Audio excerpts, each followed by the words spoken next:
I'm headed to the official residence of the British consulate, and Dame Barbara Hay is the British Consul General. She's the UK's highest ranking diplomat in Southern California. I sure hope I look okay.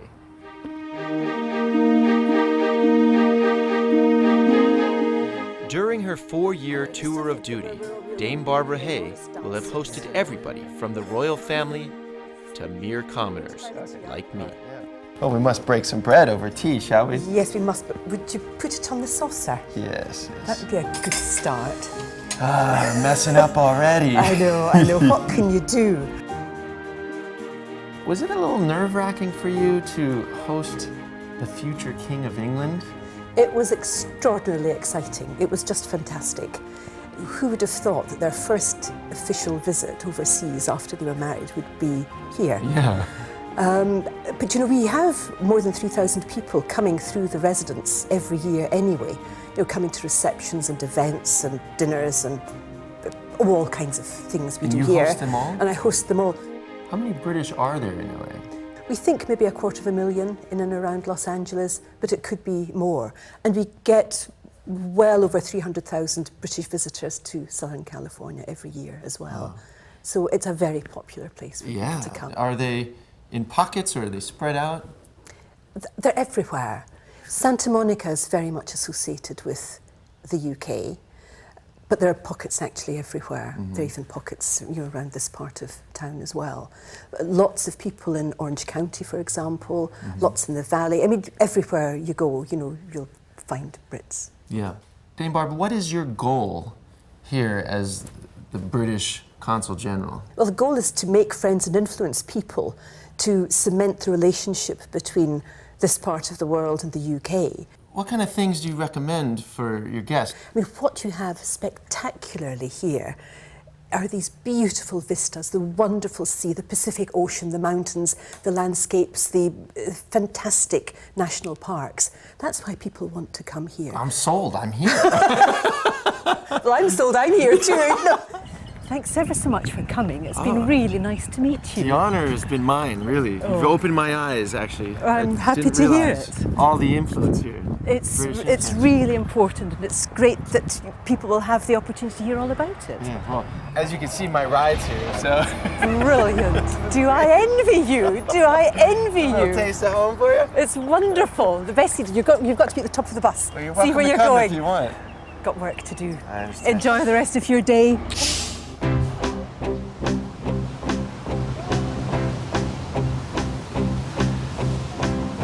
The double-decker bus is one of the greatest British inventions ever. I mean, we can transport 77 people on a bus. It's fun, and this bus uses less fuel than my wife's 9-seater minivan. Stephen Donaldson is the Brit behind LA's double-decker bus company. English people take it for granted, as I did. But now I'm here in Los Angeles with a beautiful blue sky and 90-degree weather or whatever. This is a happy vehicle. Yeah, I'm from England's greatest city. I'm from Manchester. And we have a football team. Yeah. Absolutely. We have 2 teams this year in the top of the league. Yeah. And we have a saying in Manchester, because everything's always about London. The only great thing to come out of London is the freeway to Manchester. Nice. So there we are. So you've actually made a living out of just being English. Correct. And celebrating the culture of English. Absolutely. So I'm both British and American. And so we just had the 4th of July, for instance. So from the morning till 12 o'clock, I wave my British flag. And then from 12 o'clock till midnight, I wave my American flag. Representing both. Correct. What have you discovered of the American attitude toward British in the time you've been out here? This is an iconic London red double-decker bus. And what amazes me is that in London, it's just another bus, but here it becomes this magical vehicle. Yeah. That when it drives down the street, everybody is so happy to see it. It puts people in a good mood. Yeah, I mean, people are waving non-stop. I have 25-year veterans of the LAPD coming to me saying, "Can I go on your bus?" Like children, this double-decker bus, it just brings this life and happiness. When it drives down the street, everybody loves it, and this has been like a revelation for me.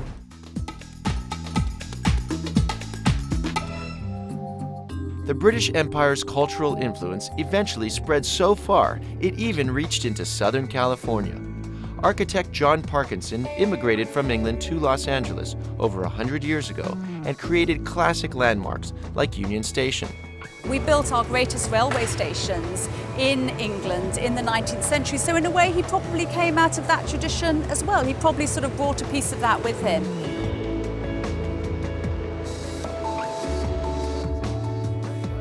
Frances Anderton is host of KCRW's DNA Design and Architecture.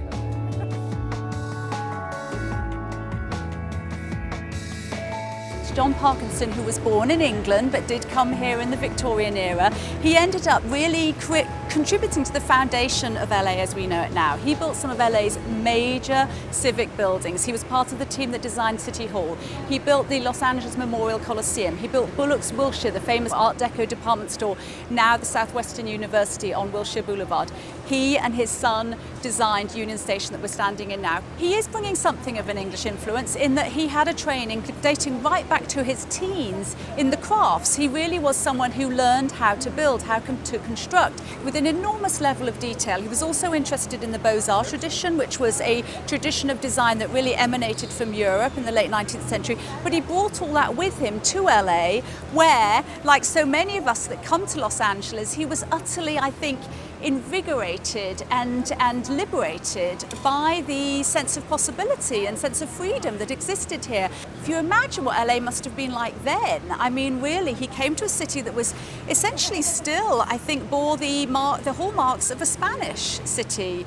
And he came and he overlaid, you know, his sort of European influence on that. This is one of John Parkinson's last buildings. He actually died before it was completed. It was his son, Donald Parkinson, who ultimately finished it for him. And it really is one of LA's landmarks. I think it's fair to say that Union Station is one of the most photographed buildings. It's appeared in so many films. I think there's a real kind of affection for this building, and I think people weren't going to let it ever completely disappear. Although LA became less of a train city than it was when Union Station was built, nonetheless, there still have been users of the train system right up till now. And now what we're seeing is an expansion of the train system. And in fact, Union Station is going to be the centerpiece of a new development that's going to be occurring around this area. 38 acres adjacent to this building are going to be developed by Metro with a future scenario where we might be having a high-speed rail. We as Angelenos should be proud because this was the last of the great American railway stations before America really yielded to becoming a very much a car-based society, and you know, before the interstate highway system was really built. So this in a way is the sort of exclamation point at the end of an era of the great American rail.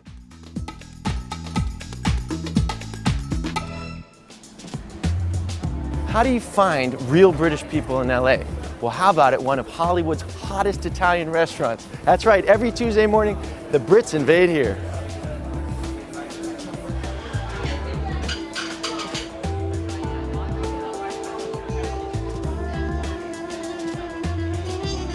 This breakfast club is called Brits in LA, and it's organized by its co-founder, Eileen Lee. Hi. Hi. So tell me about Brits in LA. What is it exactly? Basically, it's a bunch of expats who moved to LA from Britain, and we all get together and eat breakfast. And why an Italian restaurant? You know what? There's a Cicconi's back in Britain, and so this is owned by Soho House, which is very British. Yeah. And so even though it's an Italian restaurant, there's one in Mayfair, so it's still very British. So what you're creating is a comfort zone for everyone who's left home and might be missing England. Absolutely, it's a slice of Britain. We have pub quizzes, pub crawls. A lot of it does involve drinking actually, which I think is our reputation. And do you have to be British to be part of this club? No, actually, our slogan is you don't have to be British, you just have to like us. LA is full of industry people, so you must be involving a lot of film people as well. Absolutely, we have about 70% are probably in the entertainment industry, and we actually run a short film competition once a year called the Toscas, where we get into random groups and go off and make 5-minute parodies of the Oscar-nominated films. Hey, I'm Zay. Simon, nice to meet you. Nice to meet you. You sound like you're from England. I am indeed, yes, from London. London? All right. And how long have you been in LA? It's my 4th week. 4 weeks? You're fresh off the I boat? am fresh off the boat, indeed, yes. So what brought you out here? I'm an actor. Okay. So I'm out here looking for work. And is that quite popular trend for actors to come out here and make it big? I think it is. I mean, at the moment, think there's a bit of a recession on globally, so I think there's more work over here, so I thought I'd take the chance to come out And here. how have you found LA? Is it weird? Is it surprising? I think certain parts are weird. I'll have 2 words for you, Rodeo Drive. So I went walking down there, and it is very strange. People will walk towards you and show you their very expensive $25,000 handbag, and their faces don't move. So in London, everybody looks miserable, and they frown all the time. Across here, even if they're having a bad day on Rodeo Drive, you cannot tell, because the face is Botox and plastic like this. surgery. Yeah, so that's slightly shocking. It's a very, very strange place, LA, but I'm getting used to it.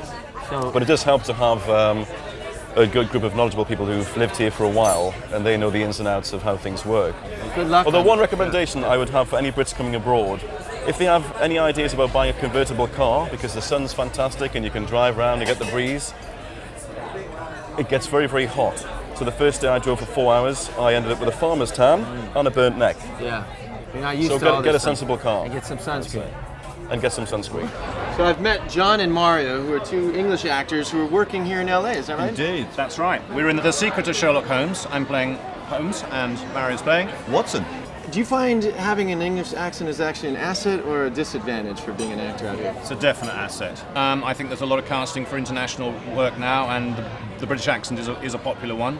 But at the same time, you've got to be able to do the American, because there's a lot of American work out here. Wouldn't you say that, Mario? Certainly say that, Sherlock. Yeah, well... How about a scene, a quick snippet of a scene in American? In America, sure. Yeah. Why not? Do you know what this place is, Dr. Watson? This place? No, tell me, what's this place? This is the Brits in LA breakfast. Brits in LA, you say? Yeah. What does that mean? Well, there are a lot of Brits in LA who, through reasons of shyness or misanthropy, have no wish for the company of their fellows. But Yet are not averse to a breakfast, to say a cup of tea, something like that. precisely, and for their convenience, that the Brits in LA was founded. I'm with you. Boom. I found the most distinguished senior member of Brits in LA, Mr. Bernard. Thank you. And he's agreed to help me understand what it is that makes this a full English breakfast. It's actually called a full English breakfast. A isn't full it? English breakfast. Yeah. And You know something? What's that? You better eat that quickly. You're making me homesick. Oh, is that right? So this is very authentic then, yeah? Well, let's start and tell you what you're eating. Okay. You've got your eggs, of course. Yes. You've got those delicious baked beans. Baked beans. Baked beans. All right. And Like then you- Heinz. Like Heinz baked beans. From a can. Oh yeah. Yeah. Yes. Oh, yes. That's definitely. So what brought you out to LA? I was in construction, building homes for clients. There's a lot of work out here. Well, I got so fed up of hearing it's raining today. My men won't turn up tomorrow because it might rain, and it did. And I said to my late wife, let's go to California. I have a feeling we could build British homes over there, homes that look typically English. I think it would do pretty well. It's funny, when I told my friends what I intended to do, to go to California and build typical English homes, they said, you're going to build new homes that look 200 years old, you're committing economic suicide. And you know something? I proved them so wrong. I couldn't build fast enough. I really couldn't. People were just waiting until I finished the homes. It was just unbelievable. Wow, what a compliment. I reproduced typical Georgian homes, typical Gothic homes. I distressed every beam I put in the homes. We hacked away at them to distress them, to make them look really old. It's unusual that people in LA would want an English home so badly that they'd hire you to they were lining up. There's a waiting list for you. Well, I felt quite honestly, you don't go back very far history-wise. You're a great country and a great power, but when you compare it to the times that England could go back hundreds of years ago, I think the Americans, particularly in LA, they felt, oh, I'd love something that goes back in time. Yeah. They feel as if some roots, something that they could create. And they really loved it. They really did. And I felt great the fact I was doing something that made them feel they had something that they'd been wanting for so long. Absolutely. And I felt good about it, to be honest, I really did. Well, I must say, Bernard, I've met a lot of actors and people involved with the film industry. It's quite refreshing to come to Brits in LA and meet someone who's not an actor, right? I have an admission to make. What's up? You said you're in construction, right? I retired from construction Right. 4 years ago, Yep. and I'm an actor. You too. My daughter says, Daddy, knowing you couldn't just relax, retire and do nothing. You're too active. You've always fancied acting. Why don't you try it? And I'm loving it. I did music video with Lisa Marie Presley, just dancing around her while she was singing. Lenny Kravitz, Katy Perry. And then the TV programs, How I Met Your Mother, 2.5 Men, The Mentalist. So it's That's a great quite a selection. In Southern California, if you crave a good cup of tea, then you might want to come to Pasadena.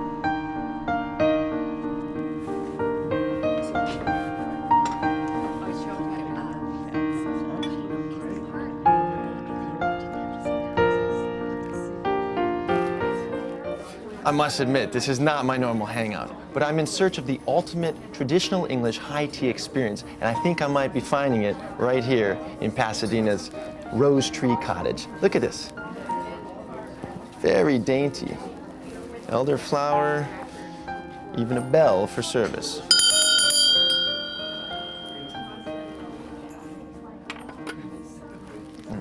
You rang, sir? Oh, yes. I believe we do tea here, is that right? We serve afternoon tea, it's correct, sir. English afternoon tea, sir.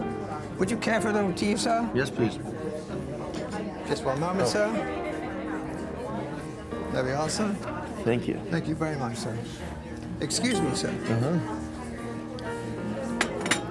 Very polite. Thank you very much, sir. Thank you. A little milk with your tea, sir?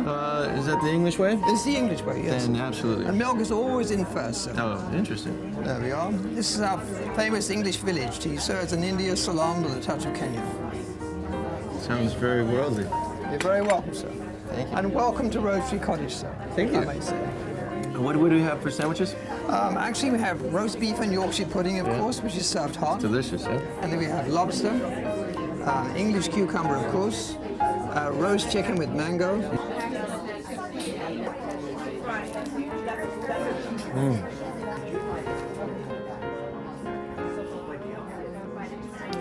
It's very nice.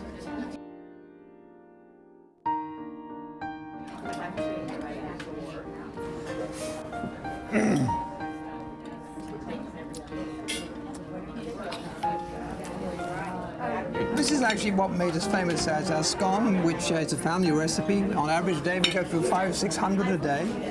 We ship them as far away as China and Hong Kong. Oh, goodness. And they freeze up to 2 months. You almost have to always have it so with Devonshire clotted cream, which of course is the finest cream in the world. It's pure cream. And this is summer pudding. It's strawberry, raspberry, and blackberry. We make all our own jams, of course. Now to follow this, we also have a little dessert, just a little nibble. This is sticky toffee pudding. And the toffee, of course, you call caramel, our own petit fours, and our own shortbread.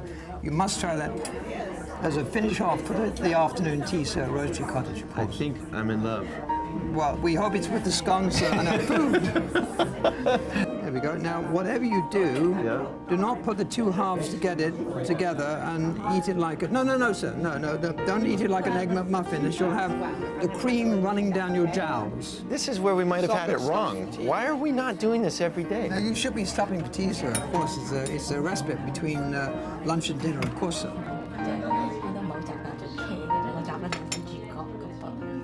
Who comes here? Is this anybody, just Pasadena people, royalty?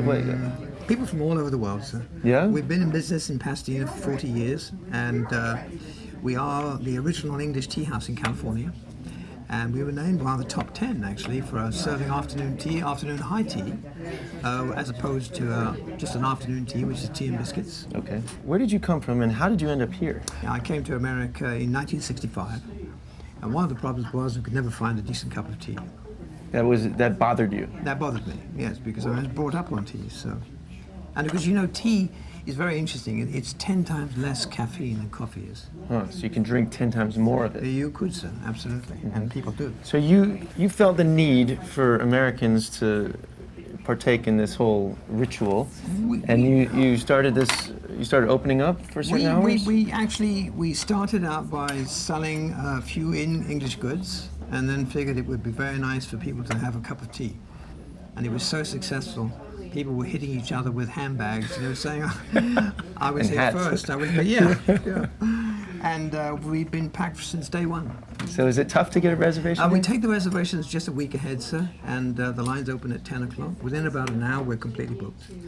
But tea warms you up, so did people think you were crazy opening up a tea house in hot Southern California? I think most Americans think all Brits are bonkers.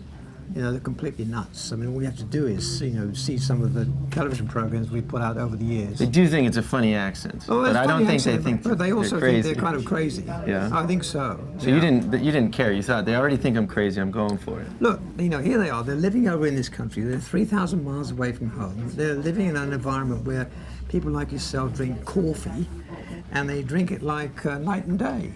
Now, in England, they don't drink coffee at night time because it keeps them awake. But for some reason, Americans drink coffee, I think because they're worried about the payments on their credit cards or the boat payment or something like that. It's a comfort drink. They don't want to sleep, I don't think. You don't actually serve coffee here, do you? Not at all, sir, no. We've only actually, in 40 years, I think we've had like 2 people ask for a cup of coffee. Santa Monica is the last stop on my global LA British tour. It's home to more Brits than anywhere else in LA. When it comes to drinking in LA, the city's got a lot of authentic English pubs to choose from. But I've come to Santa Monica, to Ye Old King's Head, because it was the original English pub in LA, and it's the most famous.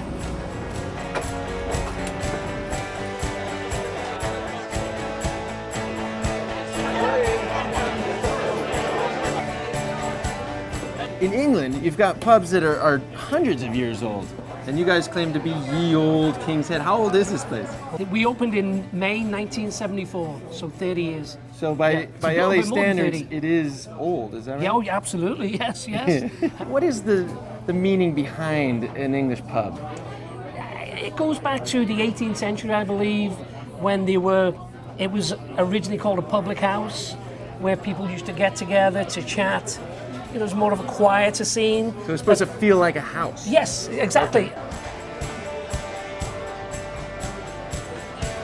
This is John Gordon. He's been here since day one. He was one of the first guys to actually walk in this door. A year later, he became a manager, and he's been it ever since. And he's going to teach me the great English tradition of the British pub darts.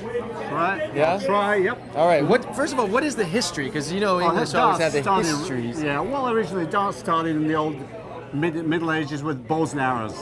People, the old English archers. And then it got, because of, obviously, they got it smaller and smaller, and then they have it in pubs, and I don't know how it got there, but it ended up in pubs. Festivals with drinking, and maybe? It was the same thing, then they just got smaller and throwing knives or whatever, and then they got to Showing throwing off, darts, basically. and then it's just a skill, yeah. So Yeah. what do I need to know? Well, darts, mainly it's a stance, it's how you throw darts. The general stance, there's a set distance. Everything's There's set a line distance. here, we keep a our line feet that's behind? about just below, just under 8 feet. Okay. It's a safe distance, and then it's all fair for everyone. Okay. Basically, it's practice. It's just from this. None of the And look, throwing. you've even none of got this- the Union Jack Oh yeah, flags it on doesn't the work feathers. any better, but it looks good. It looks great. Yeah, well, yeah. And basically, it's just from the elbow, and you throw to the board. And what are you trying to get? One? Well, You're usually you go for the high, depends on the game, but generally you go for the higher numbers, 20s, 90s. Most people go for the 20s, And how good do people get? Are there people that just nail what they're aiming for Oh every yeah, single time? almost. I'd say probably 90% they can hit every time what they're aiming for. Yeah, unbelievable. They have it. It's big time television sport in England. On television? Oh yeah. Yeah, it's like World of Sports. They have a big, huge dart tournament. Like with an announcer and everything. Oh, yeah, it's all- Jimmy it's all just hit official, yes. 7. Oh yeah, it's very. Yeah? Well, no, you don't speak. They know what they're getting, and they have a guy standing aside, like a referee, to make sure the game's played correctly. But, And everybody cheers and stuff? oh, the people in the back, unbelievable. But it's funny nowadays. The old days, people used to be drink, throw, and then it got television. Now they've got all kind of correct about it. So now you see all them drinking a bottle of water and all that. You're They not don't allowed look to too show happy. drinking on TV? No, but the guys behind, you see all the people shouting and screaming in the back. They've all beer. Harder than it looks, huh? What do you win when you win? People buy each other drinks? Usually it's a personal bet, unless it's a league game. It's a personal. I usually play for a beer. So you want to play for a beer? Let's play for a beer.